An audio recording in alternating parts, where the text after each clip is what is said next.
magnet daw is any material or object that produces. Ano ang produce ng isang magnetic material or object? Tingin kung tanda pa. Last Friday lang to. Magnetic field po. Okay. So, magnetic field. So, sa chat box nga, ano-ano ulit ang classifications, magnetic classifications ng mga materials.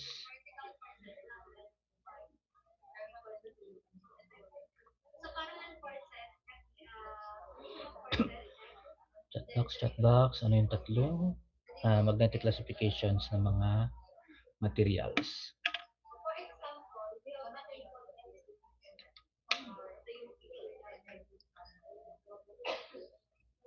So may isang ferromagnetic, ayun.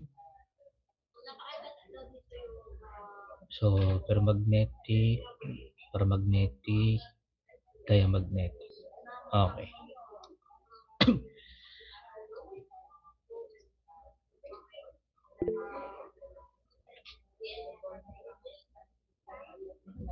Okay, sila yan present.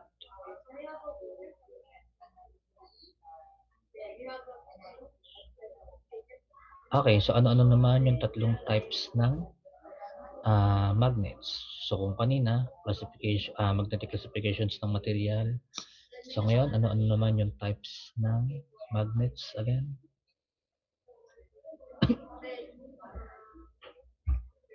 So permanent,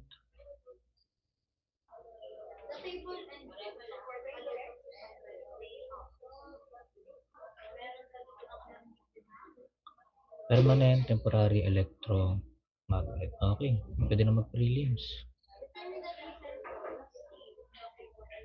Okay, so continue tayo So natapos tayo sa forces. So yun na natin nadaanan, forces on a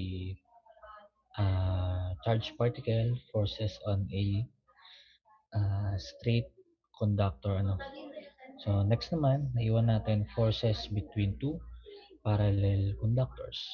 So force between two parallel conductors naman, kapag ang current ng dalawang parallel conductors na yon is in the same direction, so the field strength in the space between the conductors is decreased. So nababawasan po yung field strength or yung force sa pagitan nilang dalawa.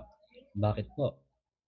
Kasi po, pag same direction, yung current ng dalawang parallel conductors na yon, so ino-oppose nila So the field strength in the space between the conductors is decreased due to the two fields being in opposition to each other. So same direction yung current. Kung same direction po yung current, yung magnetic field na napoproduce nila is ino-oppose nila yung isa't isa So the two conductors are attached. So kung magka-oppose po yung ating magnetic field natatandaan nyo kung magkaiba yung polarity is nag-attract. So kung same yung polarity, nagre-repel So kung yung magnetic field ng dalawang to is na-attract or na-attach, so hihina yung kanilang field strength. So kung yung current naman so wag malilito na iba yung current, iba yung sa magnetic field. So kung yung dalawang parallel conductors na yon is merong opposite direction ng current. So yung isang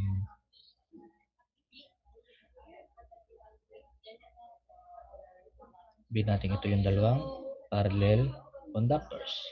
Yung current nitong isa is punta dito, yung current ng isa is papunta dito. So kung opposite direction yung current nila, so the field strength is increased. So mas malakas pala yung magnetic field strength sa pagitan ng dalawang two parallel conductors kung yung direction ng current nila is opposite. Because the two fields are in the same direction because of the lateral repulsion of the lines of forces, the two conductors experience a mutual force of repulsion. So yung magnetic field between these two parallel conductors is experiencing a repulsion repulsion force. So nagre-repel yung magnetic field sa pagitan ng dalawang parallel conductors na mayroong magka-opposite na direction.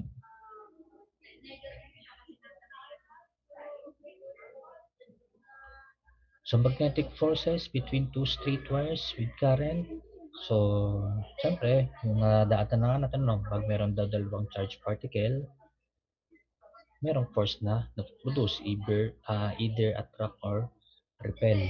Also, sa isang long straight current carrying conductor, meron ding force sa paligid na ano. So kung ang isang current carrying conductor is nagpo-produce na ng force, ng magnetic force, syempre, kung meron kang dalawang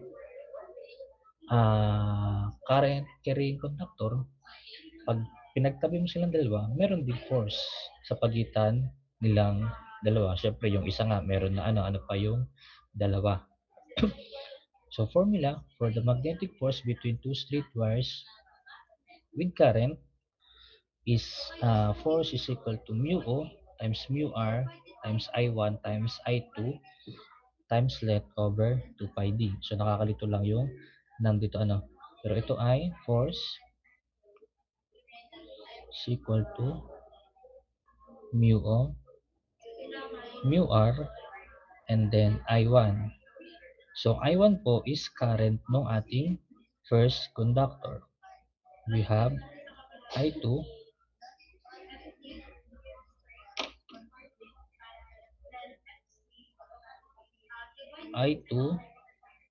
times length nung distance nung dalawang parallel conductor all over 2 pi d. Sorry, tama. Yung L nga is yung length, yung D sa baba yung distance between two conductors. Or, meron din naman, since alam naman natin yung value ng mu O, so pwede natin i-simplify. 2 times 10, 2 times 10 raised to negative 7. Alam natin na yung mu O is 4 pi times 10 raised to negative 7, So, 4 pi times 10 negative 7. So, meron kang 2 pi dito, meron kang 4 pi dito, naiwan yung 2. Kaya meron na lang 2 times 10 raised to negative 7 dito. Mu R, I1, I2 over D. So, kung mas nalilito dito sa unang formula, alam mo naman na ang value ng mu is yung 4 pi times 10 raised to negative 7. So, pwedeng ito na yung tandaan mo, So, maalin naman is depende na lang kung saan kayo mas madadali ang kabisaduhin. Okay, sample problem agad tayo. Two straight parallel wires of 2 meter long and 3 millimeter apart carry a current of 8 amperes in opposite direction. So calculate the magnitude of the force between these two conductors.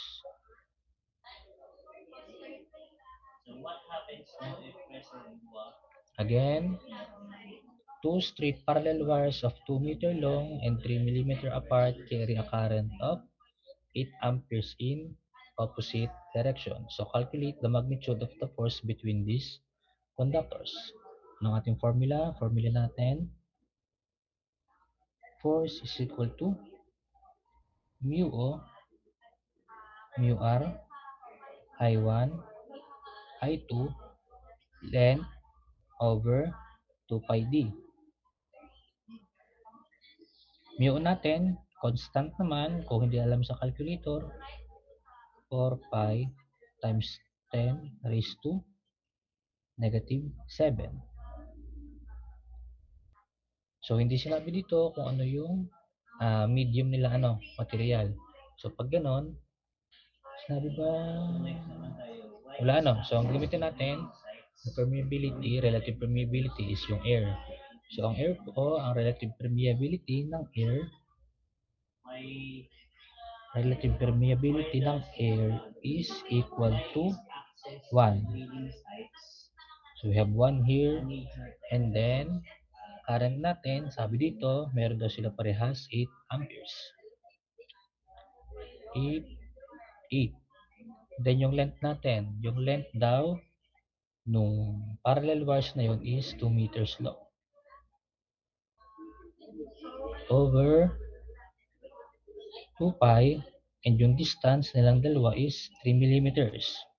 3 millimeters, convert muna natin into meters. Ang 3 millimeters po sa meters ay 0.003. Okay, pakisolve po, calcu, ano ang value ng force between these two parallel conductors. Sige, chat na lang sa chat box pag may sagot na ano. Or may question, Rebecca. Question ba yan o sasagot ka na sana? Sasagot sana po. Sige, sa chat box na lang para makita ko din yung iba kung active ano. Pag nakikita ko naman yan, at the end of our discussion pag online ano. So binabalikan ko naman yan, yung mga sumasagot sa chat box. May input na yan sa akin sa recitation ano. Chat box, answers.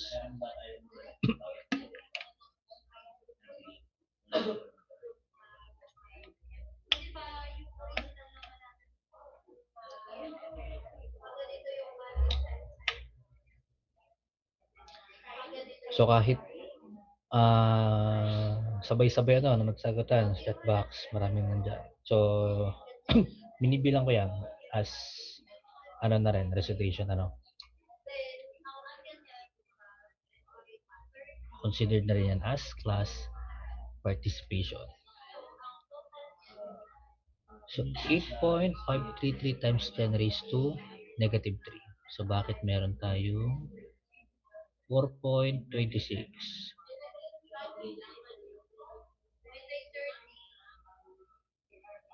Mali ang input sa calcu.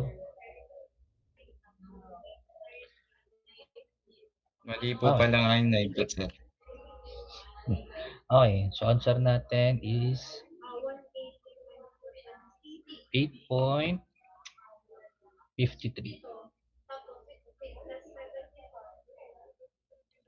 times 10 raised to negative 3.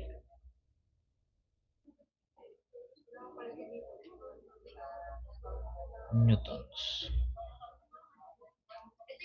So yung number of decimal points, syempre hindi ko naman alam yung method din nung sa ibang section ano. So pag exam, titignan nyo na lang kung ano ba yung kung ilan ba yung hinahanap. Kung 2 decimal places or 4 decimal places ano. So laging magbasa ng direction. Okay? So tama naman ano, halos tama naman lahat. Next natin, a coil of moving instrument is wound with 250 turns of wire. So the flux density in the gap is 0.085 Tesla, and the effective length of the coil side in the air gap is 5 cm. So find the force acting on each coil side when carrying a current of 60 milliamps. So hinahanap yung force in dynes. So discuss natin ito noong nakaraan. So pakibalikan ang inyong mga notes ano.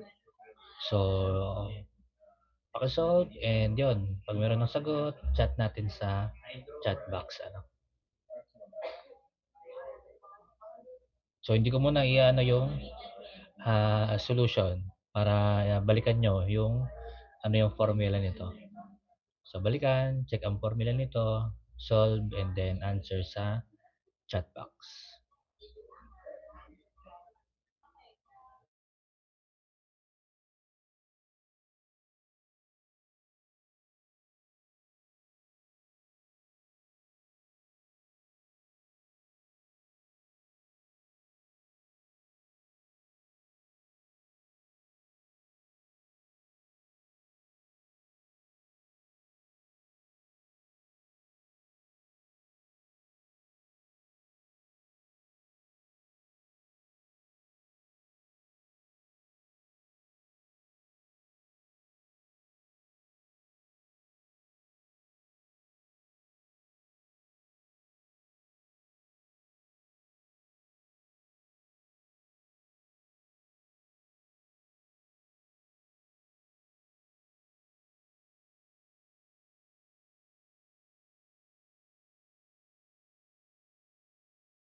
Okay. So, may mga nakapagsagot na.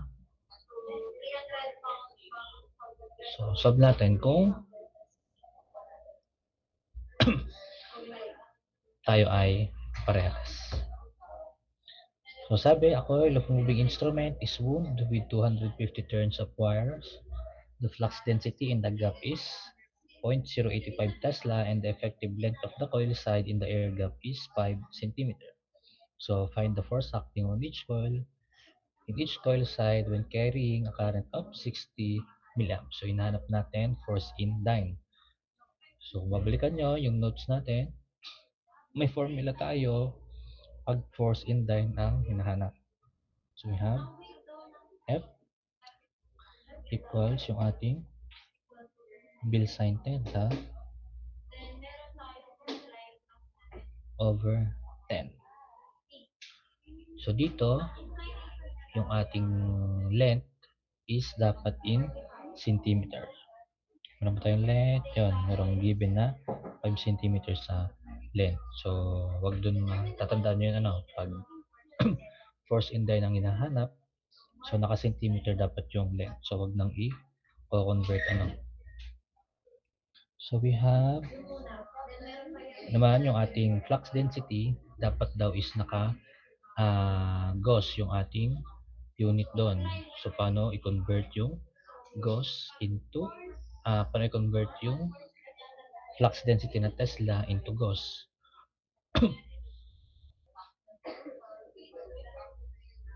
So, nangyayari doon, dito is 0.085.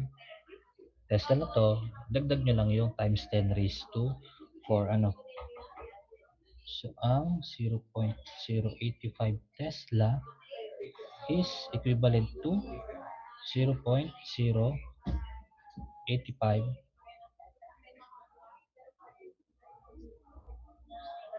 times 10 raised to 4 Gauss, So, madali lang naman, tandaan, naka 1 times 10 raised to 4 lang. So, substitute natin, we have 0.085 times 10 raised to 4 as flux density times yung current natin, 60 milliamps. So, 60 milliamps, need natin i-convert into amperes. So, we have 0.06 times yung length natin 5 cm.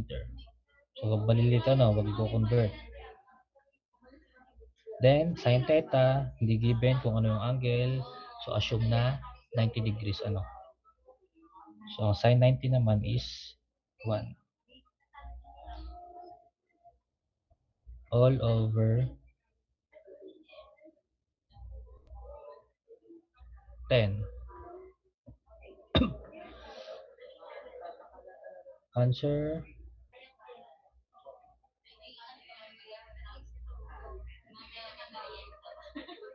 Sorry, meron pa pala tayong number of turns, multiply din natin sa number of turns natin na 250. So, answer natin dito, calculate ko lang.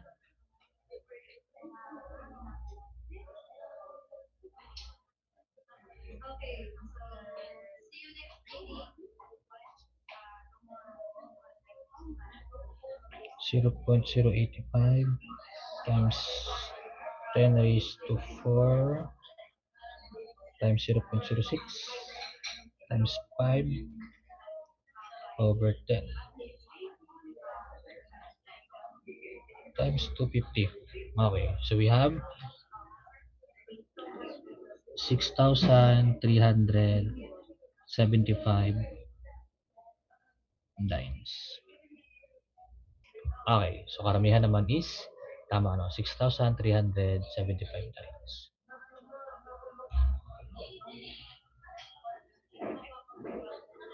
Okay, next. So we have reluctance. So what is reluctance? Reluctance is the property of a material that opposes flux flow.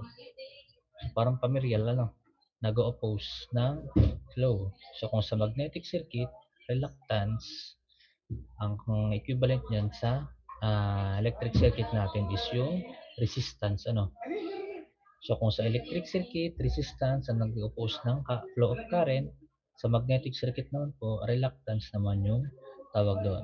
So it is the property of material that opposes the flux flow. Again, kung sa electric circuit, resistance ang nag-oppose ng electric current. Sa magnetic circuit naman po, reluctance ang nag-oppose ng flux flow. So it is equal to the ratio of the magnetomotive force in a magnetic circuit to the magnetic flux through any cross-section of the magnetic circuit. So it depends upon length, area of cross-section, and permeability of the material.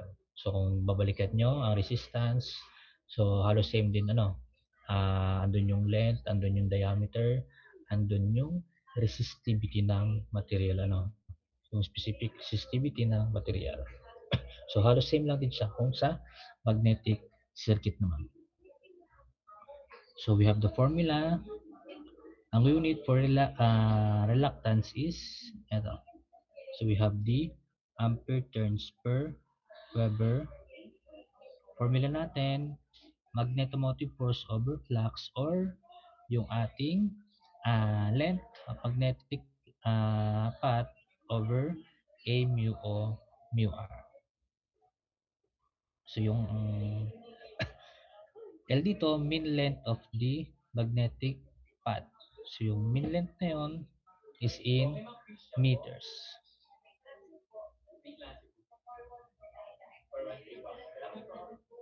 So permeance and reluctivity naman. So permeance is a measure of the ease with which flux can be set up in the material. So it is just the reciprocal of reluctance. So kung reciprocal of reluctance siya, ano yung equivalent niya sa electric circuit?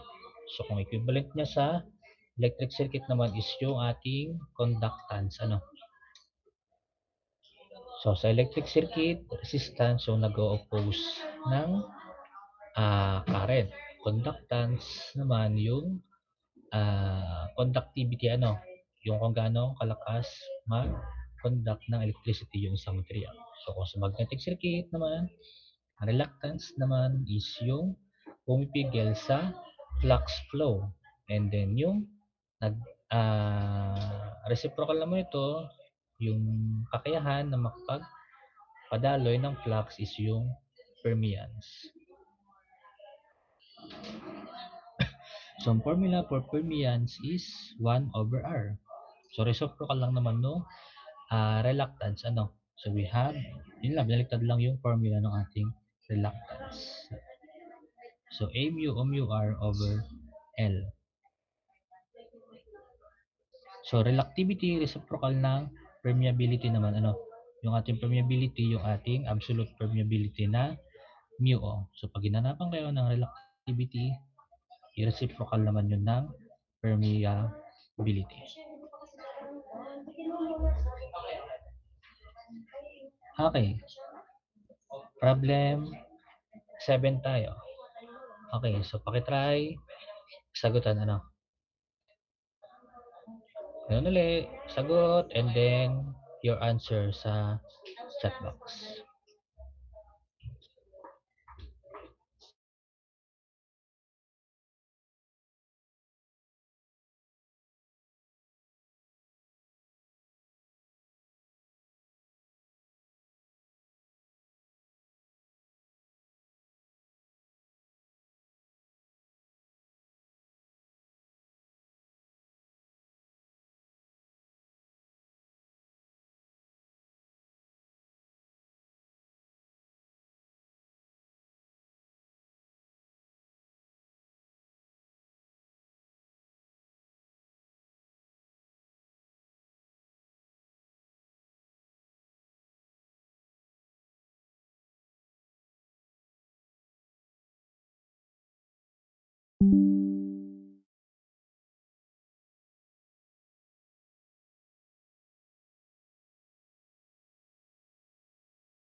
Okay, so karamihan answer is 6.63. Okay, halos pare-pares naman ano. So solve natin, check natin kung 6.63 nga ba. So we have the formula for reluctance na length over area mu o mu r.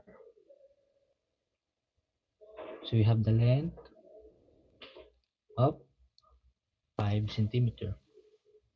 So convert natin yung 5 centimeter into meters. So we have 0.05 over area daw dito, cross-sectional area, ano. So mali dito, sinabi naman dito na area na to mismo. So kung sinabing diameter, radius, so i-solve nyo muna siya into area. Pero dito, sinabi naman na cross-sectional area is 2 meters square. So yun na yun, 2 yung magamitin. And then yung ating mu o na 4 pi times 10 raised to negative 7. So ito ay constant 33 naman sa mga calculator. So hindi ko alam kung sa lahat ng calculator is same. So pakihanap para hindi na kailangan kabisaduhin. Yun na lang yung kakabisaduhin ko. Anong constant siya. Times, so sinabi dito, yung laminated steel na yon, permeability of 3,000.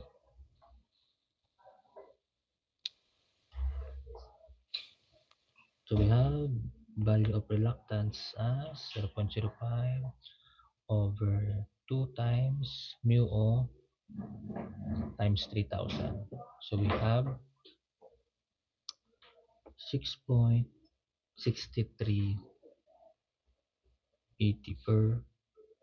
per bar.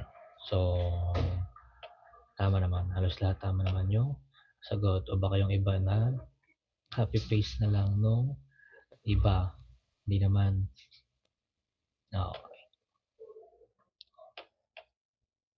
So next natin. Okay, problem 8. Last problem na to. Okay, so medyo mahaba-haba to ano. So same lang, ganun ulit. Try, sagutan, and chat your answer sa chat box natin. So magnetic circuit consists of silicon steel with a permeability of 3,000. So the length of the steel core is 10 cm and the air gap is 2 cm. Both have the same cross section of 1.5 meters squared. So a current of 0.5 ampere flows through the windings to produces 2,351 Maxwells. So how many turns are there in the coil? So mahabang solution. So yun, try mo na sa inyo. And then, pag may answer, kahit mali, answer lang din counted na rin yan as participation. Okay, try mo na.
Ba, dalawang magkaiba yan. Isang 0 at isang 5,000 na. Double check kung alin ang tama sa inyo.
Okay.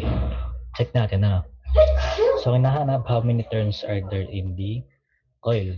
So, pag ganito medyo mahaba, tignan nyo agad muna kung ano yung hinahanap. So, hinahanap natin how many turns are there in the coil. Ayun, may nabago. May nag-iisang 1 turn. So, how many turns are there in the coil? So, hinahanap is turns. So, maghanap tayo ng formula na merong number of turns and then pwede nating ipasok yung other given. So, ano yung formula na meron tayong number of turns and then meron ding reluctance. So, anong formula na merong turns? Yung ating magnetomotive force,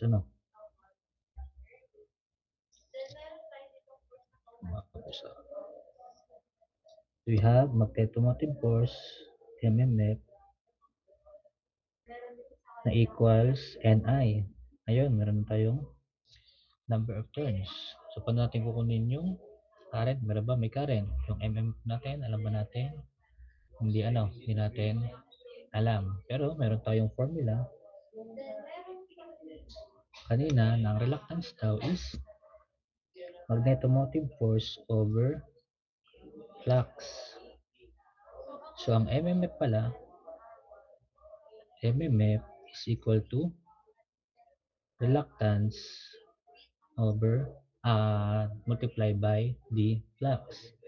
So, kahit wala tayong magnetomotive force, MMF, pwede na nating equate itong dalawa. So, ang Ni pala is equal to reluctance over flux. Pwede na ba?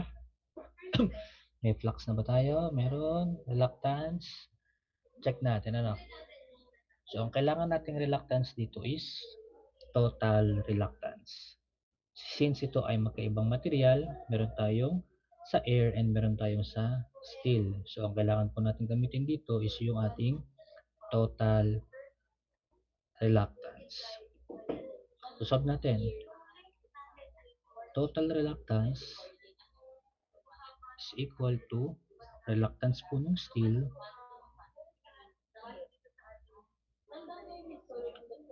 plus reluctance ng air natin. Meron tayong air kasi nga meron tayong air gap dito. Formula natin again ng reluctance.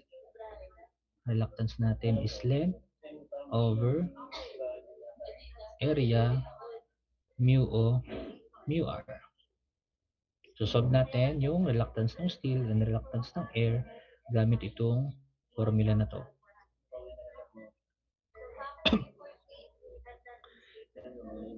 So, reluctance ng steel equals, yung length ng steel? Ang length daw ng steel is 0.1 meter. Length ng steel is 10 cm. So, we have 0.1 meter.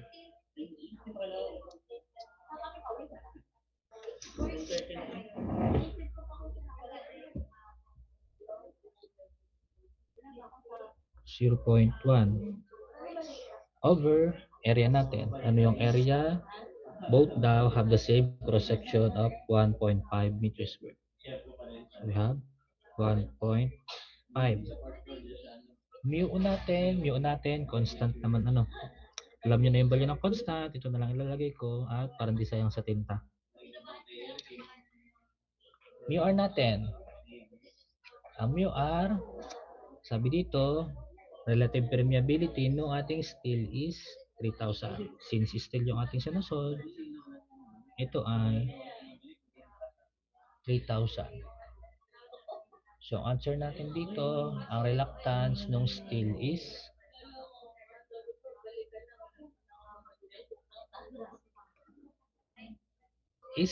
17.7.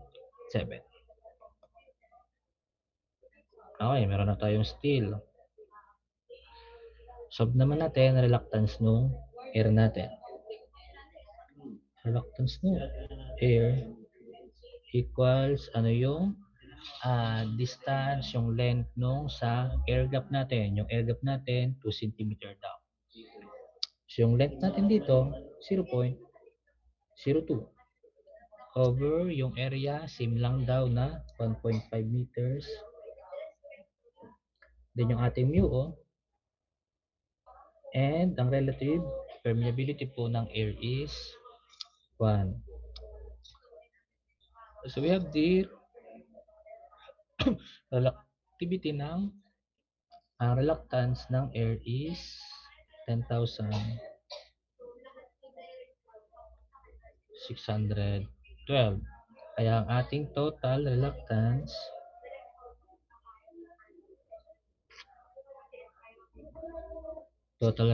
po natin, so add lang natin 10,612 plus 17.7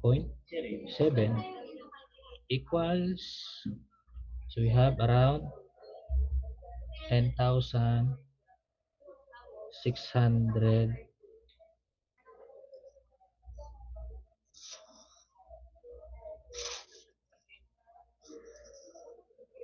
10,629 10,629.7 80 over Weber. So meron tayong total reluctance. Meron ba tayong flux na given? Meron tayong flux na given. Meron 2351 Maxwells. Meron na tayong reluctance na total. Meron tayong current. So pwede na natin makuha si number of turns using this formula ano.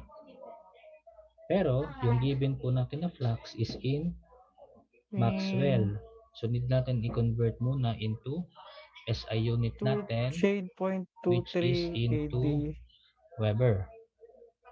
Okay, convert muna natin si Maxwell kay Weber. So si 1 Maxwell Password 1, 2, 3, 4, 5, 6, 7, is 8. equivalent po 9, to 10 raised to negative 8 Ba't tagay 1, 2, 3, 4, Weber. 5, 6, 7, 8 natin ano mo, So si baby? 2351 Password. nating flux, Password 2351 mo. Maxwell Sa GBT. is equal to Naging 1, 2, 3, 4, 5, 6, 7, 8, 9, 10.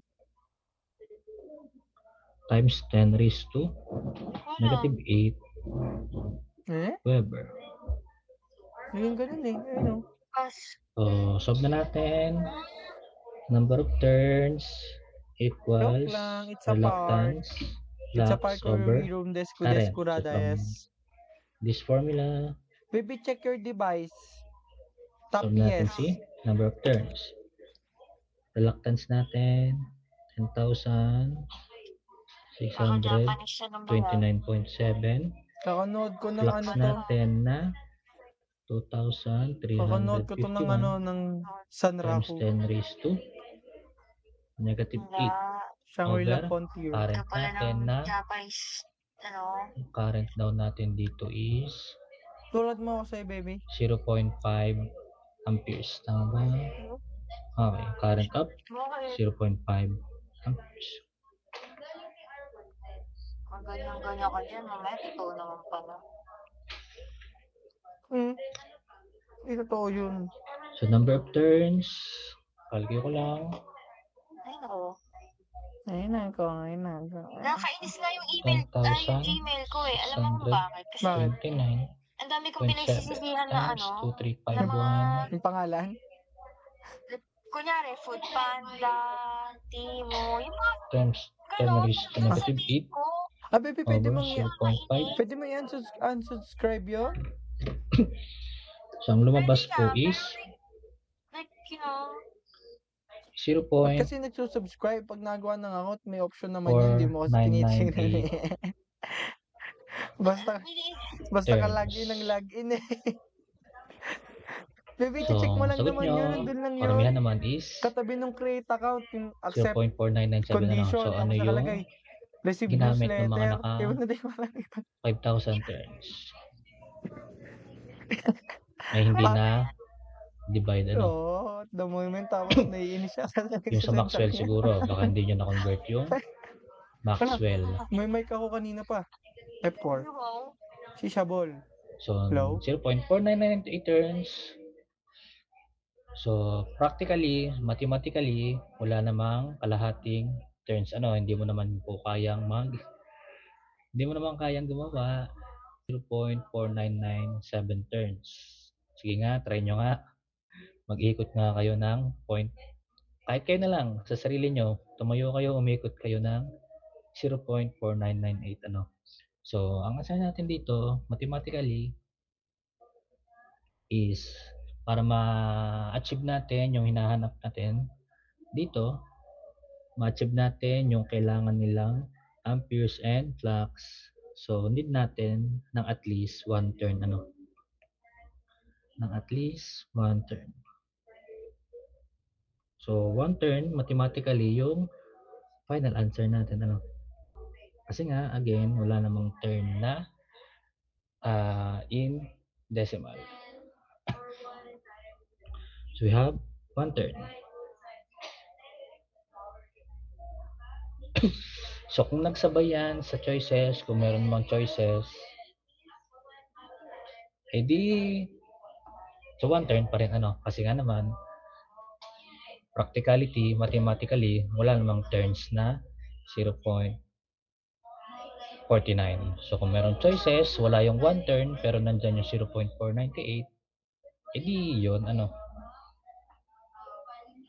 Pero in reality lang talaga, mathematically, sa pagsosolve, ito yung nakuha natin. Ito yung tamang sagot.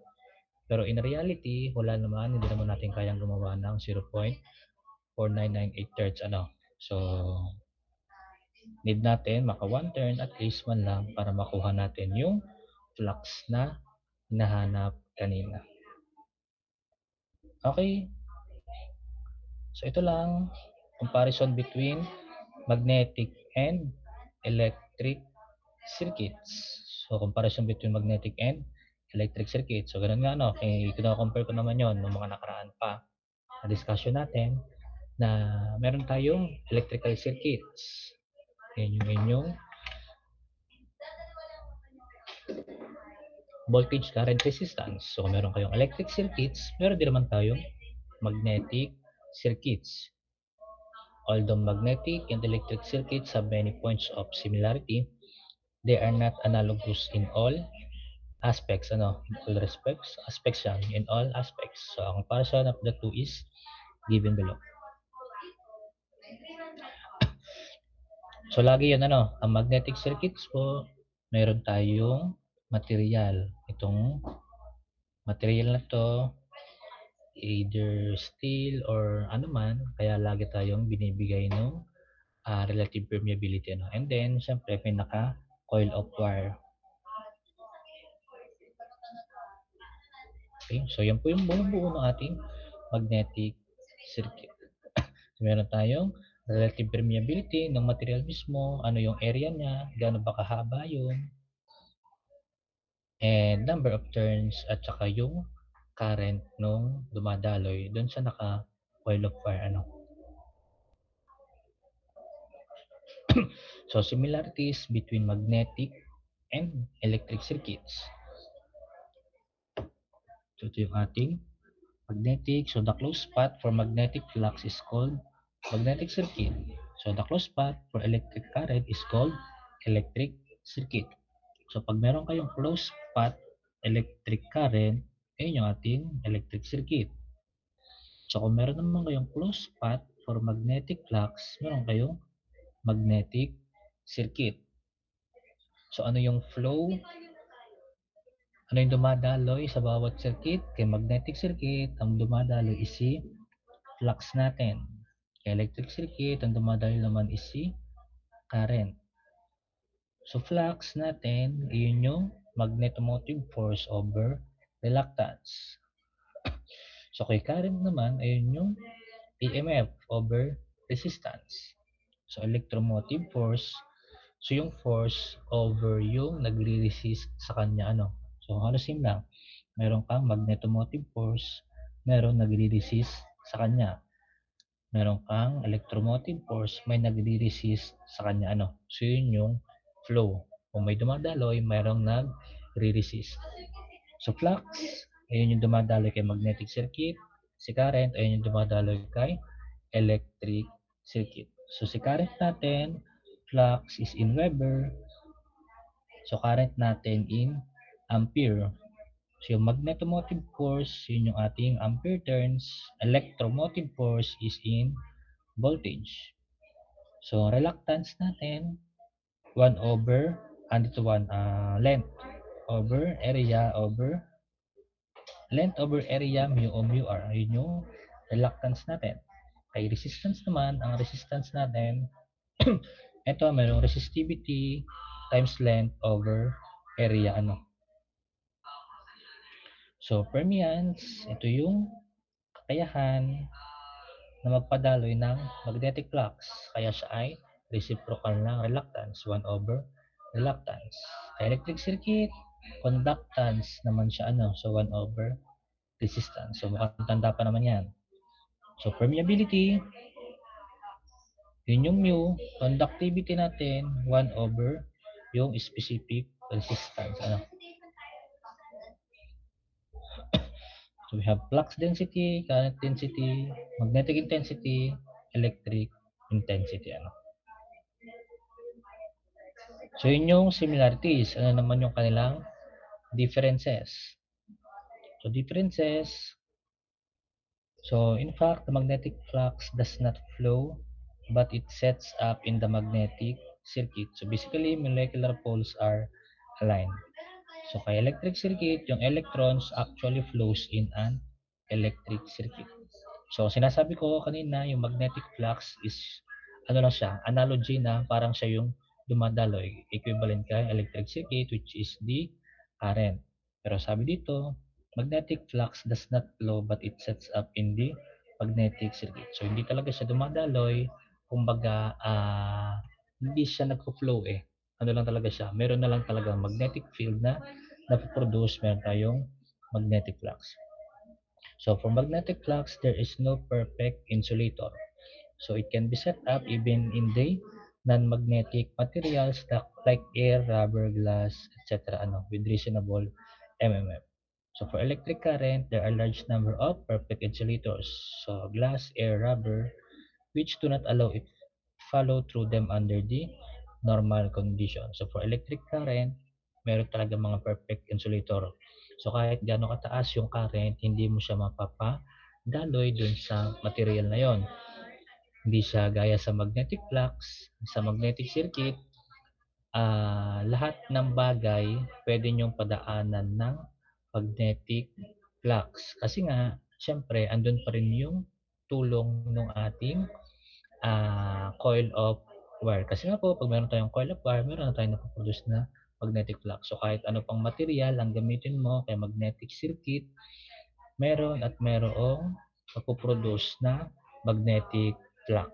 So hindi gaya again hindi gaya kay electric current, gamitin mo lang siya ng glass, ng rubber, is hindi mo na kayang padaluyin si electric current. So magnetic flux, as long as meron kang coil of wire, so kayang-kaya mong mag-produce ng magnetic flux. Ano? So mag-produce, hindi siya magpadaloy. Ano? So the reluctance of a magnetic circuit is not constant. So it varies with the value of yung ating B na magnetic flux density. So it is because the value of permeability changes considerably with the change in magnetic flux density. So the resistance of an electric circuit is almost constant as its values depends upon the value of the resistivity ng material. So constant yung resistance ng material. So the value of resistivity and resistance may vary slightly if temperature changes. So magnetic circuit, once the magnetic flux is set up in a magnetic circuit, no energy is expanded.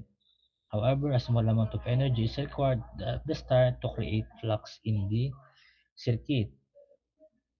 So in electric circuit naman, energy is expanded continuously so long as the current flows through an electric circuit. So this energy is dissipated in the form of heat.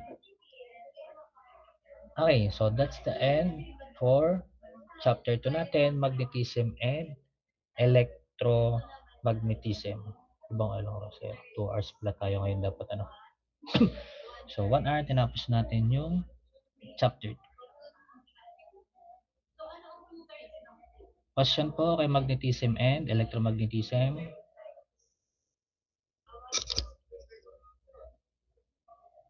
Wala naman so far. Kaya nyo naman, nakapagsagot naman kayo nung mga problem solving natin dito. Ano? So, kayang-kaya na. Kaya nang bawian si Machines 1. So, panindigan nyo yung inyong mga expected final grades. Ano? Okay, so daanan natin. Next ano na tayo? Next topic ano? Kahit tayo ay ilan na lang, 20 minutes. Simulan na rin natin ano? 3 hours naman tayo sa Friday, kaya nating tapusin. 1 na natin si chapter 3 natin. Hindi ko pa pala ito na-upload ano? So upload ko na lang after ng ating class, pero daanan na rin natin si next topic natin, electromagnetic induction.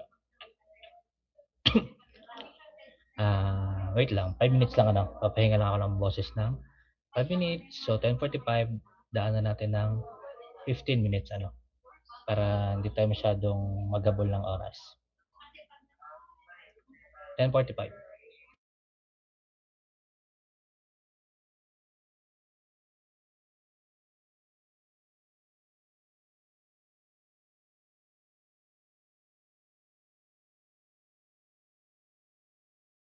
So Friday na natin simulan to ano, para tuloy-tuloy.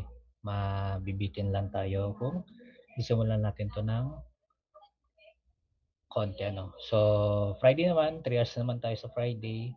So bukas, yung 1 hour nyo, gamitin nyo para balikan yung ating mga nakaraan and try mag-solve ano, malapit na ang prelims. So Friday, tapusin natin tong buong chapter 3. Kaya naman to, 3 hours naman tayo noon, and then next week nyo, meron tayong experiment. So tayo ay online ngayong week. Sa Friday, tapusin natin itong chapter 3 ng 3 hours. And then Monday natin next week, tayo ay face-to-face nun ano. So mag-board work tayo nun. Problem solve din tayo ng Monday. And then next Friday nyo yung inyong experiment.